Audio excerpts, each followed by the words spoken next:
سارے تعلق رب سے جوڑو، کر دے گا وہ نظر کرم۔ اما بعد فاعوذ باللہ من الشیطان الرجیم، بسم اللہ الرحمن الرحیم۔ وقرن فی بیوتکن ولا تبرجن تبرج الجاہلیۃ الاولی۔ صدق اللہ العظیم۔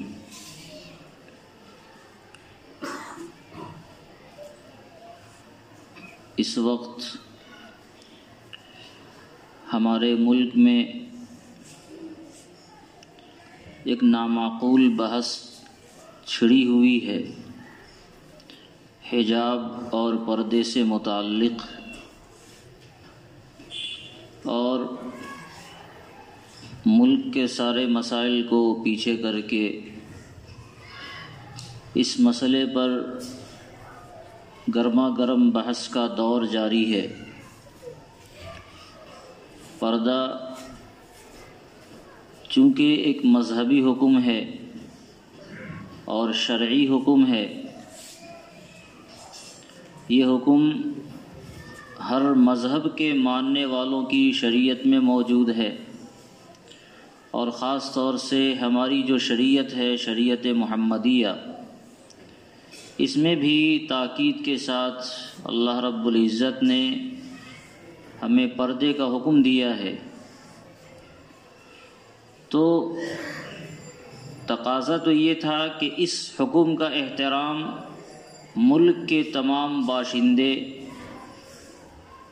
بغیر کسی مذہب کی تفریق کیے ہوئے کرتے، اور ہر فرد چاہے اس کا تعلق کسی بھی مذہب سے ہو، اسلام سے ہو یا اسلام کے علاوہ سے ہو، سبھی اس حکم کا احترام کرتا، اور ہم اگر نہیں کرتے ہیں، کوئی اگر اس پر عمل کرنے والا ہو تو اس کی حوصلہ افزائی کی جاتی۔ لیکن صورتحال اس کے برعکس ہے کہ ابھی الیکشن کا زمانہ ہے بعض صوبوں کے اندر، اور سیاست کو گرمانے کے لیے کوئی مدعا نہیں مل رہا ہے، تو اس طرح کے لا یعنی بحثوں کو چھیڑا جائے اور ملک میں فرقہ وارانہ ماحول کو گرم کیا جائے، ایک خاص مسلک اور مذہب کے ماننے والے لوگوں کو نشانہ بنا کر بقیہ تمام لوگوں کو ایک طرف کرنے کی جو پلاننگ ہمیشہ ہوتی ہے ڈیوائیڈ اینڈ رول کی، اس پر عمل کیا جائے تاکہ لوگوں کو اپنے موافق ہم نوا بنایا جا سکے۔ یہ صورتحال اس ملک میں ادھر چند سالوں سے بڑی تیزی سے چل رہی ہے، اور اسی لیے مختلف موقع بموقع اسلام کے کسی حکم پر تیشہ زنی کی جاتی ہے، اسلام کے کسی حکم کو نشانہ بنایا جاتا ہے، اور اس پر گرما گرم بحث کی جاتی ہے۔ حالانکہ وہ سب لا حاصل ہوتا ہے، اس کا کوئی خاص فائدہ نہیں ہوتا، نہ ملکی سیاست سے اس کا کوئی فائدہ ہوتا ہے، نہ وہ بحثیں ملک کے مفاد میں ہوتی ہیں۔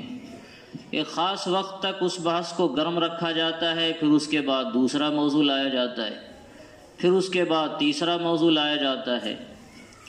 ہم مسلمان تو ان چیزوں کے عادی اسی زمانے سے ہیں جب سے اسلام کا وجود ہوا ہے۔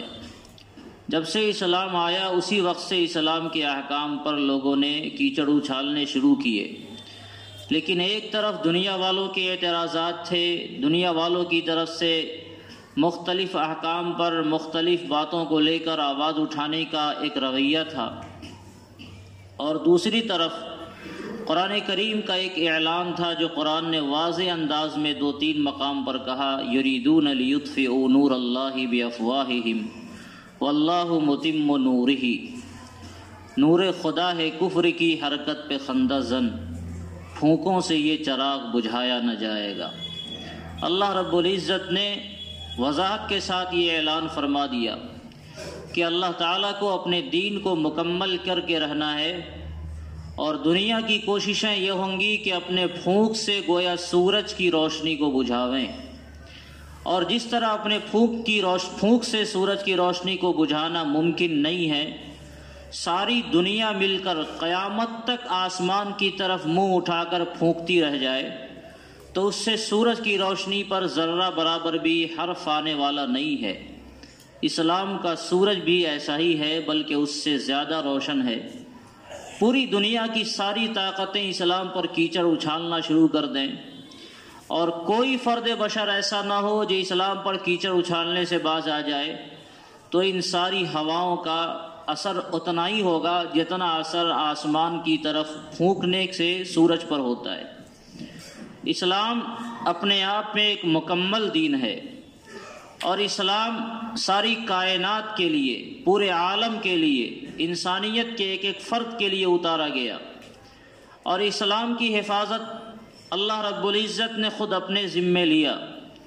اس لیے یہ ممکن نہیں ہے کہ دنیا والوں کی کوششوں سے اسلام کے کسی حکم کی، کسی بھی طرح کی کوئی ایسا حرف اس پر آوے جس کی وجہ سے وہ حکم شریعت سے میل نہ کھاتا ہو، بلکہ ایسے مواقع پر اور اسلام کو یہ فائدہ ہوتا ہے کہ جب کوئی بحث چھڑتی ہے اور کسی مسئلے کو لے کر ملکی سطح پر یا عالمی سطح پر کوئی بحث چلائی جاتی ہے تو اس کا اسلام کو نقصان ہونے کے بجائے اور زیادہ فائدہ ہوتا ہے، اور وہ فائدہ یہ ہوتا ہے کہ دنیا والوں کو اس حکم کے تعلق سے اسلام کو سمجھنے کا موقع ملتا ہے۔ اور بہت سے ایسے سنجیدہ لوگ ہیں، غیر جانبدار افراد ہیں جو حقیقت کی تلاش میں رہتے ہیں۔ جب ان کو حقیقت کی تلاش کی جستجو ہوتی ہے اور ایسے مواقع پر وہ ان حقائق کو تلاش کرنے کے لیے فکر مند ہوتے ہیں تو وہ اصل حقیقت کو پا لیتے ہیں اور اسلام کو قبول کرتے ہیں۔ خود مسلمانوں میں آج سے چند سالوں پہلے اسلام کے تعلق سے وہ بیداری نہیں تھی جو بیداری ان چند سالوں میں ہوئی ہیں۔ یعنی ہم سوئی ہوئی قوم تھے، سوئی ہوئی جماعت تھی ہماری، ہمیں کوئی جگانے والا نہیں تھا، دوستوں کی اپیل پر ہماری نیند میں کوئی خلل آنے والا نہیں تھا۔ یہ کرم ہوا کہ دشمنوں نے مار مار کر ہمیں جگایا، اور دشمنوں کے شور و غل پر، دشمنوں کی چیخ و پکار پر مسلمان قوم بیدار ہوتی نظر آ رہی ہے۔ اب مسلمانوں میں اپنے دین کے تعلق سے وہ تسلط اور دین کے تعلق سے وہ پابندی نظر آ رہی ہے جو پابندی شاید اس سے پہلے نظر نہیں آ رہی تھی۔ یعنی ہم وہ لوگ ہیں جس کو اللہ تعالیٰ یہ چاہتے ہیں کہ یہ جماعت اسلام کو اپنے سینوں سے لگائے رہیں، اور اگر آپ نے اسلام کو اپنے حوصلے کے ساتھ اور طاعتاً اطاعتاً طوعاً اگر آپ نے سینے سے اسلام کو نہیں لگایا تو اللہ تعالیٰ کے یہاں آپ محبوب جماعت ہے، کرہن اسلام پر مجبور آپ کو کیا جائے گا کہ آپ اسلام پر کاربند ہو جائیں۔ اور یہ شوشے جو مختلف مواقع سے اسلام کے خلاف اٹھائے جاتے ہیں، یہ وہ پانی کا بلبلہ ہے جو اپنے آپ ختم ہو جائے گا، اس کی کوئی حیثیت نہیں رہے گی۔ یہ سمندر کا وہ جھاگ ہے جو اٹھا ہے بڑی تیزی سے، لیکن جس تیزی سے یہ اٹھا ہے اسی تیزی سے یہ دب جائے گا، اور انشاءاللہ نہ اسلام پر کوئی حرف آنے والا ہے، نہ اسلام کے ماننے والوں پر کوئی حرف آنے والا ہے۔ اس موقع سے ہمیں اور زیادہ بیدار ہونے کی ضرورت ہے۔ ہم اسلامی حکم پر اس لیے نہیں عمل کرتے کہ ہماری یہ خواہش ہے، اس لیے نہیں عمل کرتے کہ ہمارے ملک کا قانون ہمیں اس بات کی اجازت دیتا ہے، یا اس لیے نہیں عمل کرتے کہ اس سے ہماری کوئی دنیاوی مفاد وابستہ ہے۔ ہم اس لیے عمل کرتے ہیں کہ ہم اللہ کے بندے ہیں اور یہ اللہ کا حکم ہے، اللہ کا حکم ہے، اور اللہ کی حکمرانی پوری کائنات میں چلتی ہے، تو ہم کون ہوتے ہیں اس حکمرانی سے علیحدہ ہونے والے؟ اللہ تعالیٰ کا حکم اگر ہماری ذات پر ہوگا، جھکو تو جھک جائیں گے، اور اللہ کا حکم ہوگا کہ کھڑے ہو جاؤ تو کھڑے ہو جائیں گے۔ اللہ کا جب جہاں جیسا حکم ہوگا ہم اس کو ماننے کے لیے اپنے آپ کو پابند بناتے ہیں، اور اسی میں ہماری بھلائی ہے، اسی میں ہماری کامیابی ہے۔ تو ایک مسلمان دین اسلام پر صرف اور صرف اس لیے عمل کرتا ہے کہ دین اسلام پر عمل کرنے کی ذمہ داری اللہ رب العزت نے براہ راست اور اپنے حبیب جناب محمد رسول اللہ صلی اللہ علیہ وسلم کے واسطے سے ہم مسلمانوں کو خاص طور سے دیا ہے کہ اے ایمان والو اللہ کی بات مانو، یا ایھا الذین آمنو ادخلوا فی السلم کافہ، اے لوگو جب تم ایمان کا کلمہ پڑھ چکے ہو تو پھر مسلمان مکمل طور سے ہو جاؤ، تمہاری پوری زندگی اسلام والی ہو، اسلام سے کوئی سمجھوتا نہ ہو۔ جب شریعت یہ کہے کہ نماز پڑھنا ہے تو نماز پڑھنا ہے، شریعت یہ کہے کہ کھانا کھانا ہے، سو جانا ہے، چلنا پھرنا ہے، تو جس وقت شریعت کا جیسا حکم آوے اس وقت ہم شریعت کے اس حکم پر عمل کرنے والے بنے۔ شریعت کا حکم ہمارے ماں بہنوں کی طرف ہو کہ پردہ کرو، تب ہماری ماں بہنیں پردہ کریں گی۔ شریعت کا یہ حکم آوے کہ یہاں پردہ کھولنے کی گنجائش ہے، اس کی اجازت ہے، تو وہاں پردہ کھولنے کے لیے ہم پابند ہوں گے، کیونکہ شریعت نے پردہ کھولنے کا حکم دے دیا۔ تو ہم اس لیے شریعت کے احکام پر عمل کرتے ہیں کیونکہ یہ اللہ رب العزت کا بنایا ہوا قانون ہے، کسی انسان کا بنایا ہوا قانون نہیں ہے۔ انسان کا اگر بنایا ہوا قانون ہوتا تو اس میں تبدیلی کی 1000 بار گنجائش ہوتی، اس میں رد و بدل کرنے کے 1000 موقع ہوتے، اس میں کرنے اور چھوڑ دینے کے 1000 موقع ہوتے، لیکن یہ قانون جو اسلام کی شکل میں اللہ تعالیٰ نے انسانوں کو دیا، یہ قانون انسانوں کا بنایا ہوا نہیں ہے، انسان کی عقل سے یہ ماورا قانون ہے، انسان کی کوئی کوشش کا اس میں دخل نہیں ہے۔ اللہ تعالیٰ نے دستور حیات انسانوں کو عطا کیا قرآن پاک کی شکل میں اور جناب محمد رسول اللہ صلی اللہ علیہ وسلم کی زندگی کی شکل میں، آپ کے ارشادات کی شکل میں، آپ کے فرمودات کی شکل میں، آپ کے عملوں کی شکل میں، اور ایک پوری زندگی اللہ تعالیٰ نے دی اور یہ کہا لقد کان لکم فی رسول اللہ اسوۃ حسنہ، اے ایمان والو تمہارے لیے حضور علیہ السلام کی زندگی میں کامل نمونہ ہے، جہاں جس کو جب جس طرح کی ضرورت پڑے وہ اپنے حبیب کی زندگی کو کھنگالے گا تو اس میں وہ نمونہ پائے گا، اور اس نمونے کے مطابق اس کی ذمہ داری ہے کہ وہ اس پر عمل کرے۔ یہ پردہ بھی شریعت کا ایک حکم ہے، اور شریعت کے حکموں میں لازوال حکم ہے۔ اللہ رب العزت نے بے شمار مصلحتوں کی بنیاد پر ایمان والے مردوں کو بھی اور ایمان والی عورتوں کو بھی پردے کا مکلف بنایا ہے۔